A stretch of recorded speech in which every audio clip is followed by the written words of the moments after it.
जय भवानी जय शिवराय. छत्रपती शिवाजी महाराज, राष्ट्रमाता राजमाता जिजाऊ साहेब व स्वराज्य स्वातंत्र्यासाठी ज्यांनी आपलं जीवन अर्पण केलं अशा सर्व देशभक्तांना, क्रांतिकारकांना नमन करून मी श्री व्याख्याता प्राचार्य दादासाहेब कोरेकर पवार आज एका देशभक्ता विषयी आपल्या पुढे माहिती सादर करणार आहे, ज्याने आपलं आयुष्य सर्व देशासाठी अर्पण केलं आणि त्याच चळवळीमध्ये ज्यांना इहलोकाची यात्रा संपावी लागली असे थोर देशभक्त पंजाब सिंह लाला लजपत राय.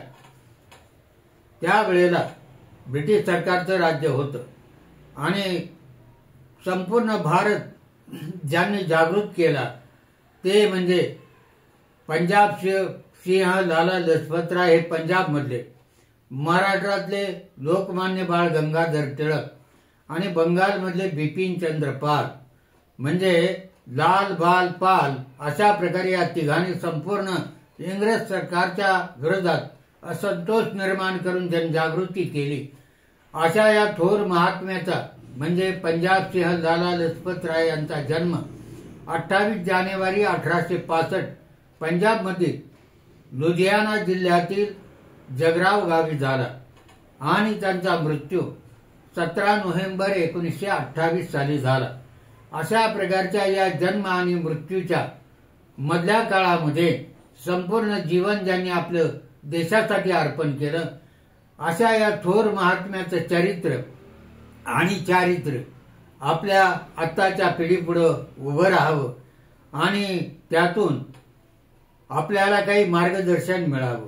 देशभक्ती कशी असावी, देशासाठी काय करावं यातून आपल्याला काही शिकायला मिळेल आणि सध्याच्या काळामधल्या या वातावरणामध्ये तरुणांनी आपण काय करावं याचा विचारही त्यांच्या चरित्रातून आपल्याला दिसून येतो.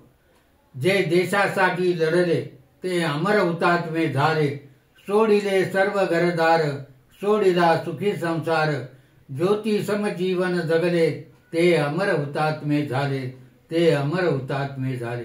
वि. म. कुलकर्णी नावाच्या कवीनं ही देश स्वातंत्र्यावरची आणि देशभक्तावरची लिहिलेल्या कवितेतील या ओळी आहेत की जे देशासाठी लढले त्यांनी सर्वस्वाचा त्याग केला आणि अशाच प्रकारे लाला लजपत राय यांचं जीवन आहे. कायद्याचं शिक्षण घेऊन ते वकील झाले. त्यांचे वडील शिक्षक होते आणि त्याचबरोबर लेखक होते. त्यांना वाटायचं आपला मुलगा सुद्धा माझ्यासारखा एक देशभक्त व्हावा, माझ्यासारखा समाजसेवी व्हावा आणि त्याप्रमाणे त्यांच्यावर त्यांच्या आईवडिलांचे संस्कार झाले. परदेशामध्ये जाऊन शिक्षण घेतल्यानंतर ते परत मायदेशी आले आणि इथं आल्यानंतर देश अंधकारामध्ये पडत होता. प्रजा ही निरक्षर अशिक्षित होती आणि त्यावेळेला इंग्रज सरकार आपल्या मनमानीप्रमाणे कारभार करत होतं. अशा वेळेला या देशाला जागृत केलं पाहिजे आणि त्याच्यासाठी शिक्षणाची गरज आहे हे ओळखून त्यांनी शैक्षणिक कार्य सुरू केलं आणि देशभक्तीपर अशा प्रकारचे विद्यालय आणि महाविद्यालय त्यांनी स्थापन केले. दयानंद अँग्लो वैदिक कॉलेजची स्थापना केली आणि त्याचप्रमाणे अनेक विद्यालय उघडली जी देशप्रेमानं भरलेली होती, जिथं देशभक्तीचं शिक्षण दिलं जायचं आणि त्यातून आपला देश स्वतंत्र कसा होईल याचा विचार करण्यासाठी तरुण प्रेरित होतील. अशा प्रकारच्या शालेय जीवनापासूनच शिक्षणाची सुरुवात झाली तर ते नक्कीच पुढे जाऊन आपल्या देशासाठी कार्य करतील. अशा प्रकारच्या शिक्षणाच्या सोयी त्यांनी केल्या. राजकीय कार्यकर्ते घडवण्यासाठी टिळक स्कूल ऑफ पॉलिटिक्स अशा प्रकारची संस्था स्थापन केली की जेणेकरून या देशाला स्वतंत्र करण्यासाठी तरुण पुढे येतील, त्याच्यातून चांगले कार्यकर्ते देशभक्त निर्माण होतील. अशा प्रकारचं त्यांनी कार्य सुरू केलं. ते जहाल मतवादी होते. काँग्रेसमध्ये मवाळ आणि जहाल अशा प्रकारचे 2 गट होते आणि दादाभाई नौरोजी वगैरे जी मंडळी होती ती शांतता प्रेमी होती. त्यांना शांततेच्या मार्गाने देश स्वतंत्र करायचा होता. परंतु लोकमान्य टिळक लाला लजपतराय आणि बिपिनचंद्र पाल यांना ते मान्य नव्हतं, कारण केवळ शांततेच्या मार्गाने सरकार ऐकणार नाहीत. त्यामुळे ज्वलंत प्रश्न घेऊन त्यांच्या विरुद्ध आपल्याला वातावरण तयार केलं पाहिजे म्हणून जहाल मतवादाचा पुरस्कार या तिघांनी केला. आणि त्याचबरोबर लोकजागृती व्हावी म्हणून लाला लजपतराय यांनी वंदे मातरम हे दैनिक सुरू करून पंजाबी ह्या वृत्तपत्रातून ते लोकजागृतीचं कार्य करू लागले, लेखन करू लागले. आणि त्याच काळामध्ये त्यांनी इंग्रज सरकारला विरोध करायला सुरुवात केली. बंगालची फाळणी इंग्रज सरकारने दडपशाही करून केली आणि त्यामुळे पंजाब पेटला.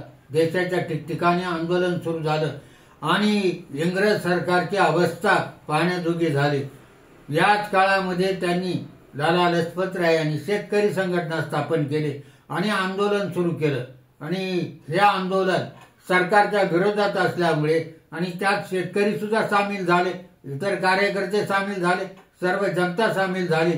आणि मग यांना या देशामध्ये ठेवता कामा नये म्हणून इंग्रज सरकारने त्यांच्यावर खटला भरला, त्यांना शिक्षा झाली आणि त्यांना मंडालयच्या तुरुंगामध्ये 1907 साली पाठवलं. आणि अशा प्रकारे 18 महिन्याची शिक्षा त्यांना फरमावण्यात आलेली होती. 18 महिन्याच्या शिक्षेनंतर सुटका त्यांची झाली आणि परत त्यांनी चळवळीला सुरुवात केली. इंग्रज सरकारच्या विरोधात रान पेटवायला सुरुवात केली. 1914 साली ते इंग्लंड, जपान, अमेरिका या देशामध्ये दौरा करण्यासाठी गेले आणि तिथं गेल्यानंतर त्यांनी आपल्या लेखातून भारताची बाजू जगापुढे मांडली. भारत स्वतंत्र कसा झाला पाहिजे, भारताची अवस्था काय, इंग्रज लोक कसा अत्याचार करतात, अशा प्रकारचं वातावरण तयार करण्याचं काम जगाच्या पातळीवर त्यांनी केलं. आणि त्याच वेळेला इंडियन होम रूल नावाची संस्थाही स्थापन केली आणि त्याच्यातून देशभक्ती ही उफाळून निघाली आणि अनेक तरुण देशासाठी मरायला तयार झाले. पुढे काँग्रेसचं अधिवेशन झालं आणि त्याच्या अध्यक्ष स्थानी त्यांची नेमणूक झाली. त्याचबरोबर काँग्रेस हायटॅक नावाची कामगारांची संघटना होती, त्या संघटनेचंही अध्यक्षपद त्यांना देण्यात आलं. अशा प्रकारे सर्व पातळीवरती त्यांनी प्रयत्न केला. असं म्हटलं जातं की तो तुरुंग ते उपवास, सोसला किती वनवास, कुणी फासावरती चढले ते अमर हुतात्मे झाले. आणि याच काळामध्ये तुरुंगवारी व्हायची त्यांनाही आणि त्यांच्याबरोबर सहकार्यांना कित्येकांना शिक्षाही झाल्या, तरी सुद्धा ते डगमगले नाही. आणि याचबरोबर लोकांच्या पुढे आदर्श निर्माण करावा. लोकांच्या पुढे आतापर्यंत ज्या थोर व्यक्तींनी प्रयत्न केला, शत्रूला नामहर करण्यासाठी ज्या लोकांनी प्रयत्न केला, त्यांच्या जीवन कार्याचा आढावा घेऊन त्यांच्यावर लेखन करण्याचं काम त्यांनी केलं. आणि त्यामध्ये त्यांनी महान सम्राट अशोक काही पुस्तकं लिहिली, श्रीकृष्ण व त्यांची शिकवण, छत्रपती शिवाजी महाराज, मॅजिनी, गॅरिबॉल्डी, यंग इंडिया ही पुस्तके त्यांनी लिहिली. आणि यामधले सर्व चरित्र नायक हे त्या काळामध्ये महान ठरलेले आहेत. श्रीकृष्णाने कंसाच्या विरुद्ध आणि जरासंधाच्या विरुद्ध आघाडी उघडून त्यांचा पराभव केला. अशोकाच्या काळामध्ये अशोक त्या काळामधला सम्राट होता. छत्रपती शिवाजी महाराजांनी यवनांना परास्त करण्यासाठी अगदी थोड्याशा मावळ्यानिशी प्रयत्न करून यवन साम्राज्य नष्ट केलं. अशा प्रकारच्या थोर व्यक्तींची आणि गॅरिबाल्डी आणि मॅजिनी हे युरोपमधील क्रांतिकारक होऊन गेले. त्यांचे चरित्र आमच्या विद्यार्थ्यांच्या पुढे, आमच्या युवकांच्या पुढे जर मांडली गेली तर त्या युवकांना एक आदर्श निर्माण होईल त्यांचा आणि त्यातूनच ते कार्य करायला सुरुवात करते. सायमन कमिशन नावाची भारतीय लोकांच्या विषयी त्यांच्या काय अडीअडचणी आहेत नावाचं कमिशन इंग्रज सरकारने नेमलं, परंतु त्यात एकही भारतीय प्रतिनिधी घेतला नाही. आणि म्हणून महात्मा गांधींनी सांगितलं की त्याच्यावर बहिष्कार घाला. हे सायमन कमिशन 1928 साली नेमलं गेलं आणि या कमिशनमध्ये भारतीय प्रतिनिधी नसल्यामुळे असंतोष निर्माण झाला आणि लाहोर येथे मोठं आंदोलन सुरू झालं. त्याचं नेतृत्व लाला लजपतराय यांनी केलं. Simon commission go back, Simon commission go back असं म्हणत त्यांनी इंग्रजांना विरोध केला, त्या कमिशनला विरोध केला आणि तो दिवस होता 30 ऑक्टोबर 1928. याच काळामध्ये इंग्रज सरकारने बेछूट लाठीमार केला आणि लाठीमार केल्यामुळं लालाजीच्या छातीवरती घाव पडले आणि लालाजी म्हणाले, हेच घाव पुढे तुमच्या सरकारवर पडतील आणि तुमचं सरकारही अशाच प्रकारे माझ्यासारखं मृतप्राय होऊन जाईल. पुढे याच माराने 17 नोव्हेंबर 1928 रोजी त्यांचं निधन झालं आणि देशामध्ये मोठा असंतोष निर्माण झाला आणि यासाठी 10 डिसेंबर 1928 रोजी क्रांतिकारकांची बैठक भरली आणि या क्रांतिकारकाच्या बैठकीमध्ये भगतसिंग, चंद्रशेखर, राजगुरू, सुखदेव इत्यादी क्रांतिकारकांनी भाग घेतला आणि त्यांनी ठरवलं की आपण लालाजीच्या मृत्यूचा बदला घेतला पाहिजे. ज्या प्रकारे इंग्रज सरकारने लालाजीला जखमी केलं, लालाजीवर घाव घातले आणि तो अधिकारी जो होता स्कॉट नावाचा त्याला ठार करायचं, त्याचा खून करायचा म्हणून या सगळ्या मंडळींनी ठरवलं आणि त्यात भगतसिंग, राजगुरू आणि चंद्रशेखर यांनी भाग घेतला. 17 डिसेंबर 1928 DSP ठाण्याजवळ हे सर्व जमले आणि त्यावेळेला स्कॉटच्या ऐवजी सॉन्डर्स नावाचा अधिकारी बाहेर पडला. अर्थात सॉन्डर्स आणि स्कॉट यांचा फरक त्यांना समजला नाही, परंतु हा सॉन्डर्स सुद्धा त्या लाठीमारात होता आणि त्यावेळेला मग राजगुरूंनी त्याच्यावर गोळी झाडली आणि तो खाली पडला. भगतसिंगाने अनेक गोळ्या झाडल्या आणि सॉन्डर्स मारला गेला आणि लालाजीच्या मृत्यूचा त्यांनी सूड उगवला. अशा प्रकारचे क्रांतिकारक होते. ज्या क्रांतिकारकांना लालाजीनं जेव्हा त्यांना प्रेरणा दिली आणि त्या प्रेरणेतून ते हे क्रांतिकारक तयार झाले आणि याच क्रांतिकारकांनी लालाजीच्या मृत्यूचा सूड घेतला.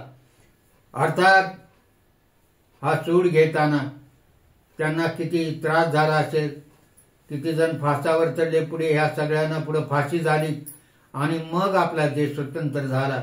झगडली झुंजली जनता, मग स्वतंत्र झाली माता, हिमशिखरी ध्वज फडफडले, ते अमर हुतात्मे झाले.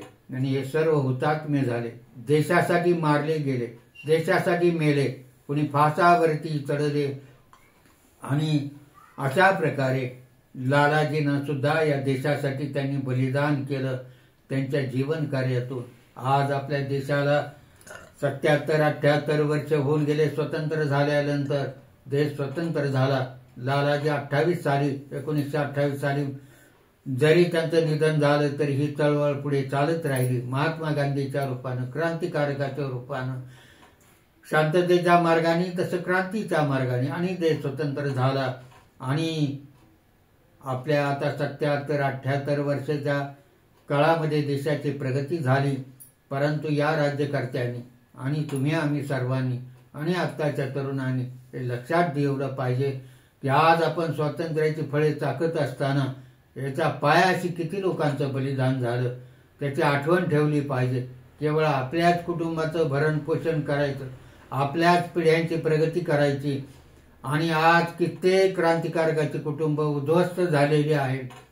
ज्यांनी देशासाठी बलिदान केलं त्यांच्या घरामध्ये आज अंधार पसरलेला आहे. त्यांचा सुद्धा विचार केला पाहिजे की ज्यांनी देशाच्या स्वातंत्र्यासाठी आपलं बलिदान केलं त्या लोकांच्या घरामध्ये काय परिस्थिती आहे. आणि असं म्हणतात की जेव्हा झगडली झुंजली जनता आणि सगळं देश स्वतंत्र झाला, विमर्शकरी ध्वज फडफडले, ते अमर हुतात्मे झाले. हा राष्ट्रध्वज साक्षीला, हा राष्ट्रध्वज साक्षीला, करू वंदन आपण याला. जय गीत गाऊया जगती, ते अमर हुतात्मे झाले, ते अमर हुतात्मे झाले. आणि या प्रसंगी लालाजींना मी त्यांच्या निधनोपरांत देशासाठी केलेल्या त्यागामुळे त्यांना आदरांजली वाहतो आणि त्यांच्या जीवन कार्यातून अनेक देशभक्त निर्माण होत अशी अपेक्षा करून थांबतो. जय हिंद, जय महाराष्ट्र.